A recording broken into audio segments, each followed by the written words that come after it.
Thanks for staying with us. I'm Jesse Waters in for Bill Oreilly. And in the personal story segment tonight, Republican presidential candidate Dr. Ben Carson. The doctor joins us from Palm Beach. Doctor, you just heard the last segment. In a Carson administration, where would you stand on mosque surveillance? Well, recognize that, I grew up in Detroit, where there are a lot of Muslims. And, the vast majority of them are good, decent people. I think Teddy Roosevelt put it best in 1907 when he said, we're a country of immigrants. Everybody is welcome from any race, from any religion, as long as they want to be Americans, as long as they accept our values and beliefs and our laws. And that's the way I feel about it. And I think that's the way most Americans feel about it. Now, what we have to be careful of is allowing ourselves to be duped by political correctness and say, well, we can't even investigate these people because, that's racial profiling or religious profiling. That's what they're counting on. Right. They're counting on us being that silly.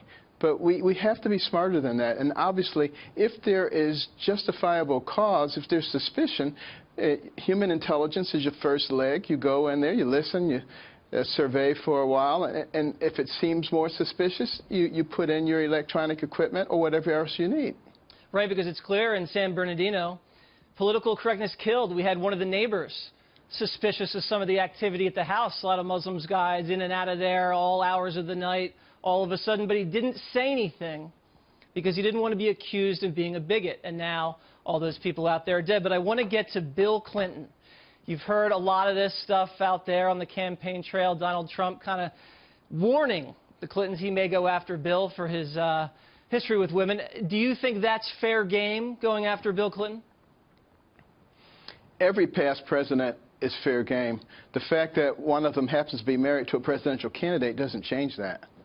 Do you have a problem as a Christian and a leader in this country with Bill Clinton's history with women?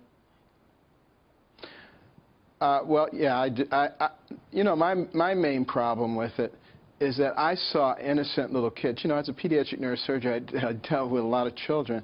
And I see them becoming coarser and wanting to know what certain things are that they're hearing about on television, things that they would have never known about as kids before. And a certain innocence disappears from our society. I'm sorry to see that happen, and I'm sorry that it was because of one of our presidents. Yeah. Right now, we're very, very close to Iowa and New Hampshire, and you're doing pretty well there in the middle of the pack, or towards the top middle of the pack now. And your campaign's had a few ups and downs. You've been high, you've been low, and I feel personally that when you were at your best, when you were speaking your mind, you were speaking directly, you were telling the truth, you didn't care about political correctness, you were telling the truth about Muslims, about the war on terror, about Democrats and poverty and race in this country.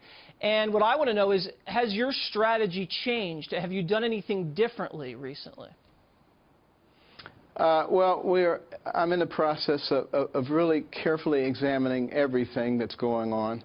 What does that mean? We are taking some, I'm looking at finances, I'm looking at personnel, I'm looking at messaging, and some of those things are going to change without question. And I think I'm also going to be a little more aggressive in my speaking.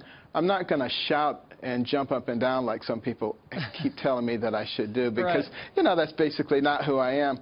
But I am going to emphasize what true strength is all about. A lot of people think it's about the decibels at which you say something. I'm going to emphasize accomplishments. Accomplishments is what really demonstrates that you have strength. What have you been able to overcome, and what have you achieved? And I'd be very happy to compare, my life achievements against anybody else who's running. Great. Well, we look forward to hearing that, and you differentiating yourself in terms of accomplishments with some of the other candidates. And good luck, Dr. Carson, on the campaign trail. Thank you very much.